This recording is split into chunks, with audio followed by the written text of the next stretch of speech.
Your in-laws can be quietly damaging your marriage, even if nobody is shouting. It can happen through comments, guilt, surprise visits, religious pressure, criticism of parenting, money strings, emotional manipulation, group chats, holidays, or one parent who simply assumes your new household is still an extension of theirs. The issue is not whether your parents matter. Obviously, they do. It's about whether your marriage has a clear boundary around it. In this video, I'll show you the first boundary to set and the exact words to use. And near the end, I'll give you separate scripts, one for your spouse and one for your parents. The first boundary is this: each spouse normally handles his or her own family of origin. That means if your mother is crossing the line, you speak first. If her father is crossing the line, she speaks first.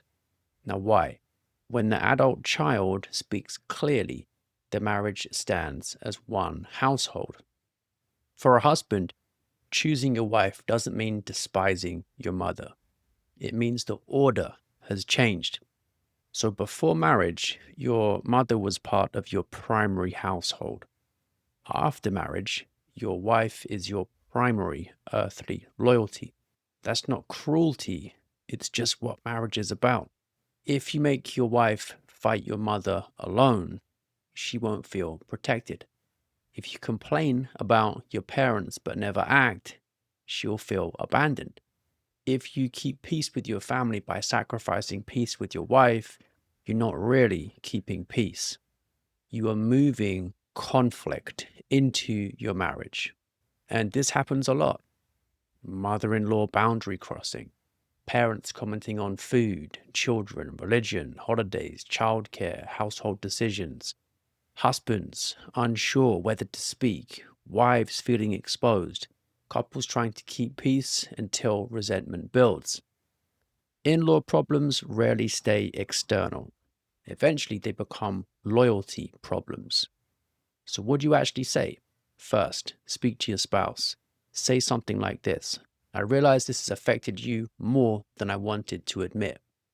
I don't want you to feel alone with my family. I will speak to them. I want us to decide together what the boundary is, and then I'll be the one to communicate it. So that sentence does three things. First, it validates. Second, it unites. Third, it takes responsibility. Then, speak to your parent. Keep it short. Something like this: Mom, we love you and we want a good relationship with you, but this decision belongs to our household. Please don't bring it up again or pressure my wife about it. If there is a concern, bring it to me. Or it might be this: Dad, I know you mean well, but comments about our parenting are creating tension.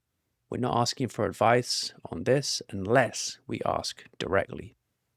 Clarity is kind. Now, boundaries weaken when you over-explain. So don't write a big legal brief. Don't give 6 emotional reasons. Don't debate every objection. Say the boundary, state the expectation, repeat if needed. If they push back, just say, I understand you disagree. This is still our decision. Honor thy father and mother remains true after marriage, but honor doesn't mean obedience to every parental preference after you have formed a new household. A married man must honor his parents as parents, but he must cleave to his wife as his wife. Those are different bonds. Charity wants peace, but real peace rests on right order.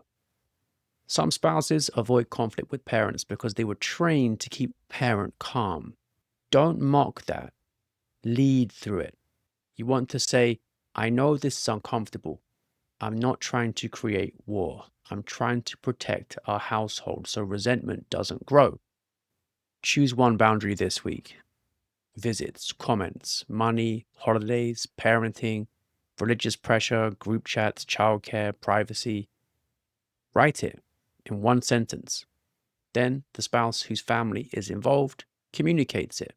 If you need help writing the exact in-law boundary text, click the link in the description or the pinned comment to get KnowlandBot. Paste the situation and ask for a message that is firm, respectful, and clear. And leave your question in the comments. I'll answer selected questions on the channel so that we can handle real family boundary problems directly. Thanks for watching.